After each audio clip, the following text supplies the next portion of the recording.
সংঘটিত হয়ে গেল আরজি করের মতো ঘটনা। গতকাল বুধবার রাতে শান্তিনিকেতন মেডিকেল কলেজে কর্মরত মহিলা হোস্টেলের ওয়ার্ডার মনীষা দাসের মৃতদেহ উদ্ধার করা হয়েছে। তার বাড়ি মধুবন, বয়স 22 বছর। ঘটনা বুধবার রাতে। এখন পরিবারের অভিযোগ খুন করা হয়েছে মনীষাকে। এখন সবচেয়ে বড় বিষয়, মনীষার মৃত্যুর কি কোনো বিচার হবে না, নাকি এভাবেই আরেকটি অপহরণের বিচার অবরোধ করা হবে?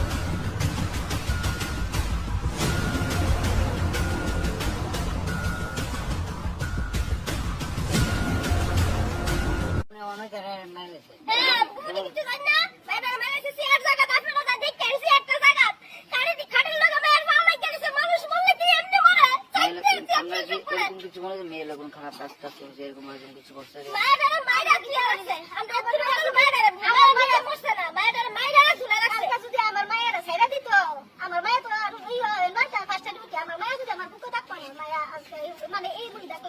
এটা আমাদের কোনো খারাপ ধরনের কাজ টাজ এরকম কিছু হয়নি বা এরকম খারাপ কাজ হয়নি। আমরা তো দুদিন আমরা না আছে না হেরা কানে হেরা কি করে কি জায়গা থেকে নাটক এলা তাইটা ডিউটি করতে তো আমার মায়ের কইছি যে একাম কর তুই আয়াছে ডিউটি করতে তাই এনো শিরু জমা দাইছে তাই আয়াছে ডিউটি করব বলে আমার মায়ের 9টা থেকে 5টা পর্যন্ত ডিউটি বলে আমার এলা কোনো খাওয়া দরকার নাই। সোমবার আইছে, সোমবার আজকে বুধবারে তারা আছে না আমার মায়া জোনি একবারে কাণ্ড হয়ে গেছে না।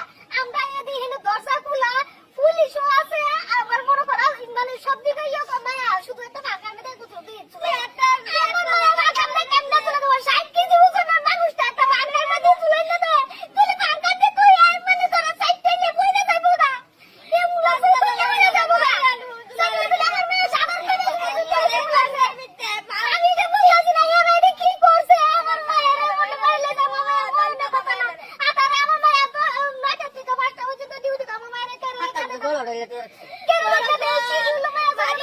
দায়িত্ব কে আছে?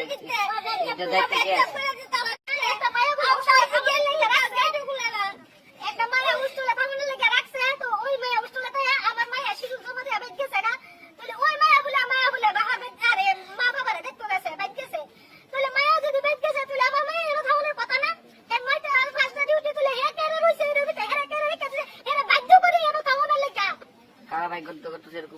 অভিযোগ আছে আপনার কিছু পাইছেন না? অভিযোগ মানে কি তারা মনে করা তারা বলে কি বলে কি আছে ক্যাম্পের মধ্যে বলে এনে বলে অফিসের মধ্যে বলে তারা যে অফিসে ওষুধ দেয় তাই বলে আসলে ওই 6টার সময় আসে বলে অফিস করুন লাগে ক্যাম্প বয় বইতে থেকে ক্যাম্প বয় বইতে থেকে তারা যে অফিস খুলে